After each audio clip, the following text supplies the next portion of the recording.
राजकीय ताकद कितीही मोठी असली तरी कामरा घाबरला नाही, डगमगला सुद्धा नाही. उलट तो आणखीच आक्रमक झालेला आहे.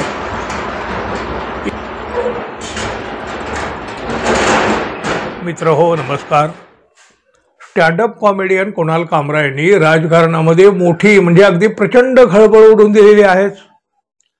एकनाथ शिंदे यांचं नाव न घेता त्यांनी गद्दारी, दल बदलू अशा वेगवेगळ्या शब्दांचा वापर करून एक विडंबन गीत सादर केलं.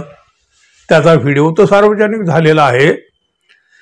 बघा, या काही शब्दामध्ये एकनाथ शिंदे गट पुरता अस्वस्थ होऊन गेला आणि याच अस्वस्थतेतून स्टुडिओची तोडफोड, कुणाल कामरा यांना धमक्या, असे बरेच काही प्रकार झाले. राजकीय ताकद कितीही मोठी असली तरी कामरा घाबरला नाही, डगमगला सुद्धा नाही. उलट तो आणखीच आक्रमक झालेला आहे. एकीकडे राजकारण ढवळून निघालं, दुसरीकडे मात्र या गाण्याचं अनेकांनी स्वागत केलं. ते व्हिडिओ अनेकांनी एकमेकांना शेअर केले. प्रचंड त्याला व्ह्यूज मिळाले की फार क्वचित व्हिडिओला एवढ्या प्रमाणात आणि एवढ्या कमी दिवसामध्ये एवढ्या लोकांनी पाहिलेला असेल. लोकांनी कामराच्या बाजूनं समर्थनही केलेलं आहे. बघा, म्हणजे कुणी म्हणालं कामरा यांनी गद्दारीची पोलखोलच केली आहे, तर कुणी म्हणालं कामरा यांनी विडंबन गीतातून सर्वसामान्य जनतेच्या मनातल्या भावनाच व्यक्त केल्या आहेत. पण तिकडं एकनाथ शिंदे आणि त्यांच्या गटाकडून या कुणाल कामरावर नव्या कारवाया केल्या जात आहेत. साहजिकच त्यांच्यावर दबाव टाकण्याचा हा मोठा प्रयत्न होत आहे असं देखील मानलं जात आहे. कुणाल कामरा कोणाच्या दबावाला, धमक्याला अजिबात बळी पडताना दिसत नाही. एकीकडे हा दबाव कितीही असला, प्रेशर कितीही असलं तरी दुसरीकडे मात्र जनतेतून या कुणाल कामरा यांना मोठं पाठबळ मिळताना दिसत आहे. अहो, महाराष्ट्र काय, संपूर्ण देशातून आणि विदेशातून सुद्धा कामरा यांना मोठा पाठिंबा मिळू लागलेला आहे. सोशल मीडियातून देखील लोक मोठ्या प्रमाणात कुणाल कामरा यांना पाठिंबा देताना दिसत आहेत. अहो, जे लोक त्या व्हिडिओच्या खाली जे काही कमेंट करत आहेत, आपल्या प्रतिक्रिया देत आहेत, आपली मतं मांडत आहेत ना, सगळं काही म्हणजे बहुतांश प्रतिक्रिया खरं तर सगळ्याच म्हणायला हव्यात, पण एखाद्या दुसऱ्या जरी इकडे तिकडे काही असल्या तरी बहुतांश प्रतिक्रिया या कामरा यांच्या बाजूनच आहेत.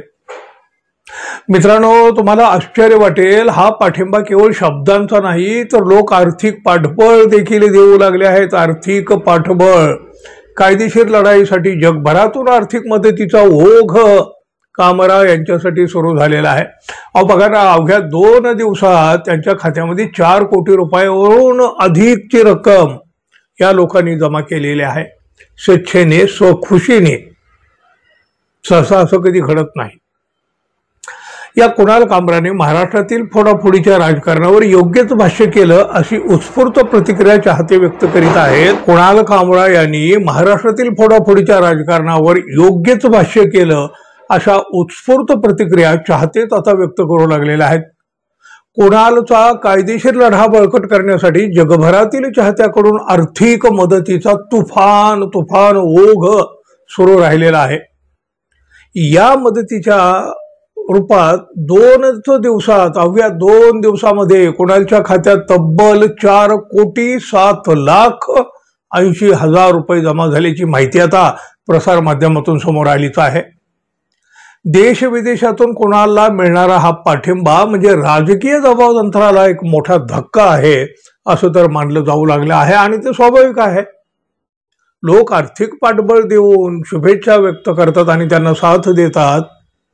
त्याचा अर्थ काय होतो? अहो, एकीकडे हक्कभंग आणला जात आहे. कुणालच्या विषयावरूनच नाही का, ठाकरे सेनेच्या उपनेत्या सुषमा अंधारे यांच्यावर सुद्धा हक्कभंग आणला गेलाय ना. कुणाल कामरा यांच्यावरचं प्रेशर सतत वाढवलं जात आहे. कामरा मात्र कुठल्याही दबावाला अजिबात भीक घालताना दिसत नाही.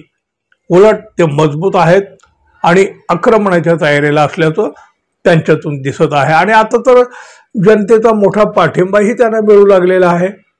दबावाच्या विरोधात नेटाने लढा, आम्ही तुमच्या सोबत आहोत अशी साथ देत लोक त्यांना आर्थिक पाठबळ देऊ लागले आहेत. कोट्यावधी रुपये त्यांच्या खात्यावर आता जमा होऊ लागलेले आहेत. खरं तर जनतेच्या भावनांचा विचार आता शिंदे गटानेही करायला हवा, पण तसं होईल असं काही दिसत नाही. आपण वाट पाहूया, प्रतीक्षा करूया, पण तसं होईल असं अजिबात वाटत नाही. पण मित्रांनो, तुम्ही कोणाचं समर्थन कराल? तुम्ही कुणाल कामरा यांच्या बाजूने आहात की एकनाथ शिंदे यांच्या गटाच्या बाजूने आहात? जरूर सांगा. आणि आपण अजून आपल्या चॅनलला सबस्क्राईब केलं नसेल तर कृपया सबस्क्राईब करावं ही अपेक्षा आहे. धन्यवाद. पुन्हा भेटू. तोपर्यंत नमस्कार.